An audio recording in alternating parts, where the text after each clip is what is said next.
आज के पॉडकास्ट में हम बात करेंगे हड्डियों की बीमारियों से मुताल्लिक, जोड़ों की बीमारियों से मुताल्लिक। हड्डी टूट जाए तब क्या करना है, हड्डी फ्रैक्चर हो जाए तब क्या करना है, जोड़ों के मसाइल हों तब क्या करना है, हड्डियों को मजबूत कैसे करना है, उसको कमज़ोर होने से कैसे बचाना है, क्या खाना है, क्या नहीं खाना और क्या एहतियाती तदाबीर आपने इस्तेमाल करनी है। और अगर आपको भी किसी किस्म का कोई दर्द है तो उसको आपने इतना ईजी नहीं लेना। इन तमाम मसाइल का, इन तमाम बीमारियों का क्या हल है, वो आज के पॉडकास्ट में हम आपको बताएंगे। और आज हमें professor of orthopaedic surgery professor doctor Zafar Iqbal साहब ने ज्वाइन कर लिया है। डॉक्टर साहब, सबसे पहले बहुत बहुत शुक्रिया, आपने हमें वक्त दिया। डॉक्टर साहब, ये हड्डियाँ और जोड़, ये दो ऐसी चीज़ें हैं कि अगर इनमें मसला आ जाए ना तो इंसान चलने फिरने से रह जाता है। तो ज़रा हमें ये बताइए, ये कितनी सेंसिटिव चीज़ होती है, इसकी एहतियात किस तरह से करनी है, कौन कौन सी हड्डियों और जोड़ों की कॉमन डिजीज़ हैं जो कि आजकल हमें फेस करने को मिल रही हैं। बहुत शुक्रिया, जज़ाकल्लाह। आपने हमेशा की तरह जो है ना अपनी हेल्थ के इश्यूज़ को हाईलाइट किया है। और आज का जो बहुत ही इम्पॉर्टेंट इशू कि हड्डियों की कमज़ोरी से कैसे बचना है, हमने अपनी कैसे पोजीशन को बेहतर करना है, उसको आपने हाईलाइट किया। और this is very very important issue. ये हमारा रीसेंट और जो हमारी प्रोग्रेसिव वर्ल्ड और जो हमारा रीसेंट ट्रेंड चल रहा है, ये उसको सारी को हाईलाइट करता है। तो हड्डियों की कमज़ोरी में बेसिकली हम डिवाइड करते हैं उसको बच्चों में, और हमारी एडल्ट एज में, हमारी ख़वातीन में, और फिर ओल्ड एज में। तो बच्चों में आपने अभी देखा है कि बच्चों की जो सबसे जो ज़्यादा जो इशू है वो डाइट का है। बच्चों की डाइट में आप देखें ना, छोटे बच्चे को अब तो वो कहते हैं ना, जो घुट्टी देते हैं वो भी पेप्सी और कोक और वो जो आपकी सॉफ्ट ड्रिंक्स हैं उनसे देते हैं। या ये है कि उसको आप बाज़ार के जूस देते हैं, बजाय इसके कि जो ना बच्चे का किसी तरह और ख्याल रखा जाए, उसको दूध पिलाया जाए। और आप बच्चा भी देखते हैं ना कि बच्चा आप सिर्फ माँ का ही दूध पीता है, वही खालस दूध होता है। हमें खालस दूध देखें तलाश करना भी मुश्किल हो गया। जितने जितने हम एडवांस होते जाते हैं, जितना हमारी जो है ना वो एडवांसमेंट होती जा रही है, हमारी नई चीज़ें आती जा रही हैं, उतने ही हम जो है ना दूध से दूर होते जा रहे हैं जी। इसी तरह जब आप टीन एज में आते हैं तो बच्चों को जब आप कहते हैं कि ये बेटा ये दूध का ग्लास पिया कर, तो वो कहते हैं जी मुझे स्मेल आती है इस दूध में से। जब एक नेचुरल चीज़ की उसको आदत नहीं होगी, जब वो दूध ये वाला पिएगी, खालस पिएगी, तो उसको तो स्मेल आएगी। तो कोशिश करें बच्चों को इन चीज़ों की आदत डालें, शुरू से डालें आदत, शुरू से ही उनको आदत डालें कि वो दूध का ग्लास तो कम से कम ताकि स्मेल मर जाए। स्मेल मर जाए ताकि देखिए नेचुरल जो चीज़ होगी उसकी स्मेल तो होती है। ये कोई भी चीज़, आप कोई भी एक नेचुरल चीज़ नहीं, उसमें उसकी स्मेल, एक नेचुरल स्मेल एक है। तो बजाय उसके कि जो उसको एक उल्टी तरफ हम लेफ़्ट की तरफ लेके जाएं, उसको राइट की तरफ लेके आएँ और उसका अपना यूज़ टू बनाएं। सेकंड फिर आपके आते हैं जो अडल्ट एज में। अडल्ट एज में भी अब हमारी जैसे जैसे हमारा वो बढ़ता जा रहा है, जैसे जैसे हम हर कोई जो है ना वो फ्लैट सिस्टम आता जा रहा है, कमरे तंग होते जा रहे हैं, लोगों के घर छोटे होते जा रहे हैं और वो धूप में निकलना पसंद नहीं करते। तो थोड़ा सा नेचुरल धूप की तरफ भी आना चाहिए। अपनी डाइट को बेहतर करें, सॉफ्ट ड्रिंक से परहेज़ करें और ज़रा एक्टिव किस्म की और अच्छी किस्म की जो ना खुराक खाएं। अब हमारे जैसे ही वो यही वाले बच्चे देखें ओल्ड एज की, ये वाली जनरेशन जो है ना, अब जब 40 क्रॉस करती था उसको कमर का दर्द, घुटनों का दर्द, उसके टखने में दर्द हो रहा है, उसकी गर्दन में दर्द हो रहा है। तो ये भी उसी डाइट का ही नतीजा है। वो सेकंड पे जो मैं समझता हूँ जो मोस्ट इम्पॉर्टेंट जो हमारे इम्पॉर्टेंट गैजेट्स हैं। देखें हर बंदा जो है ना वो रात को, मैंने जो मेरे पास अक्सर पेशेंट आते हैं कि जी हमारे दर्द है, रात को मोबाइल ज़रूर देख के सोते हैं। हाँ जी। ये एक हैबिट बन चुकी है और अल्लाह ना करे अगर नेट चला गया ना तो वो उनको मुसीबत पड़ी होती है कि आज मेरा मोबाइल मिस हो गया, मैंने मोबाइल के ऊपर देखा नहीं, नींद ही नहीं आनी डॉक्टर साहब नींद ही नहीं उनको। आती।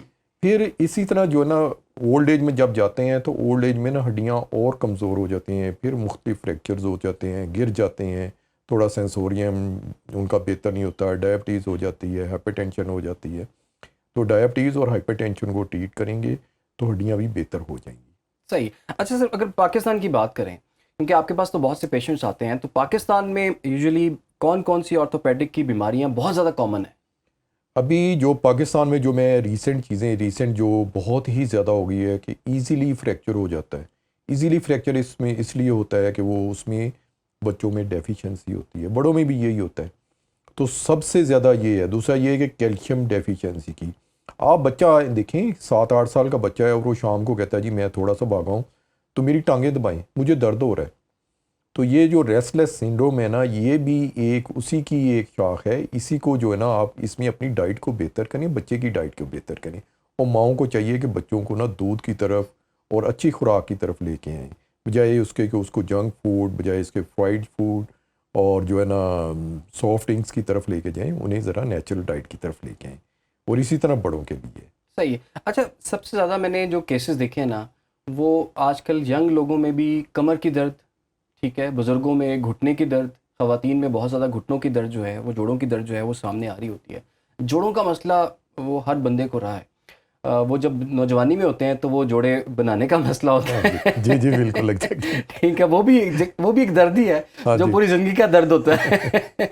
अच्छा, दूसरा ये रियल जोड़ों का दर्द, घुटनों जी का दर्द, ठीक है, जी कमर जी का दर्द जो है, सर इसकी लोअर बैक की पेन जो है वो अक्सर मुझे देखने को मिलती है और आजकल यंग लोगों में भी देखने को मिल रही जी है। तो बिल्कुल। इसकी कौन सी ऐसी वजूहात हैं?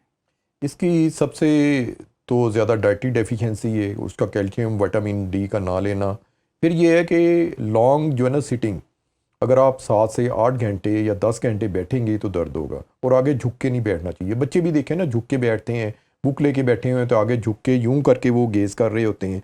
तो इस तरह नहीं है, पीछे कुशन रखें और आराम से सुकून से बैठें और अपनी गर्दन जो है ना वो उसको बुक को टिल्ट करें। अपनी गर्दन को बहुत ज़्यादा टिल्ट करने की ज़रूरत नहीं है। ओके, इस तरह तो बैक एक भी होगा, गर्दन में भी दर्द होगा और जो है ना लो बैक एक भी होगा। तो बेहतर ये है कि अपनी पोजीशन बेहतर करें। फिर ये है कि आप बैठे हुए हैं लैपटॉप पे बैठे हुए हैं, अगर 8-10 घंटे बैठेंगे तो उसका कोई आउटकम तो होगा ना। बेहतर ये है कि आप 1 घंटा देख लें, 10-15 मिनट फिर आप साइड पे चले जाएं और फिर जाके फिर जो है ना थोड़ी सी वॉक करके फिर देखें, फिर अपने काम करें। और कुछ एक्सरसाइजेज हैं वो एक्सरसाइजेज करें, कमर की एक्सरसाइजेज हैं जैसे घुटनों की एक्सरसाइज हैं, ये करें।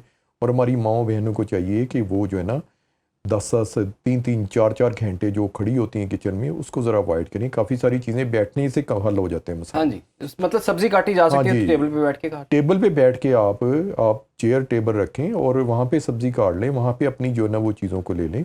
और अगर आप ने खड़े होना है तो सिर्फ थोड़ी सी देर के लिए खड़े होना पड़ेगा, ओके, बहुत ज़्यादा लंबा अरसा नहीं खड़ा होने पड़ेगा। कोशिश करें बैठ के काम करें और सीढ़ियाँ चढ़ने से और ये अवॉइड करें ज़रा।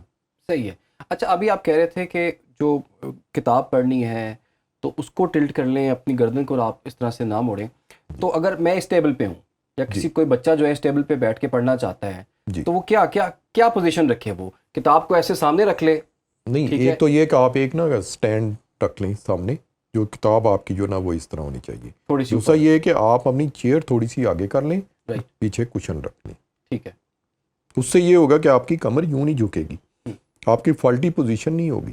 जब फाल्टी पोजीशन होगी तो फिर तो उस कमर के ऊपर स्ट्रेस पड़ेगा, और जब स्ट्रेस पड़ेगा तो बैक एक भी होगा, लो बैक एक भी होगा, फिर टांगों में भी दर्द जाता है, फिर घुटनों में भी दर्द स्टार्ट हो जाता है। ठीक है। अच्छा, वो जैसे कि आप कह रहे थे कि लोग जो हैं वो झुके हुए आजकल हमें लोग नज़र आ रहे होते हैं, उनके शोल्डर जो है वो थोड़े से आगे को झुके हुए हैं। जी तो हमने जब बैठना है, पोजीशन हमारी बिल्कुल ऐसे स्ट्रेट होगी या फिर हम कुशन रख लें? क्योंकि बहुत देर तक हम ऐसे बैठेंगे, फॉर एग्जांपल, तो जैसे कि हम ऑन स्क्रीन बैठते हैं तो हमें बिल्कुल कहा जाता है कि आपने बिल्कुल स्ट्रेट बैठना है, जी आपकी जो बिल्कुल बॉडी है बिल्कुल स्ट्रेट हो, जी आपकी कमर बिल्कुल स्ट्रेट हो। जी तो कई दफ़ा लोग जो पीछे रखते हैं तो उनको आदत बन जाती है तो वो ऐसे ही बैठे रहते हैं। जी जी तो इसमें बैठने की सही पोजीशन है क्या? बैठने की ये है कि आप पीछे कुशन रखें और पीछे अपनी जो लो बैक है ना वो पीछे की तरफ लगा के रखें। पीछे की तरफ लगा के यूं रखेंगे, ये Right. जैसे मैं आपको बता रहा हूँ, ये पीछे कुशन भी रखा हुआ है। अब मैं आराम से सुकून से यहाँ पढ़ सकता हूँ।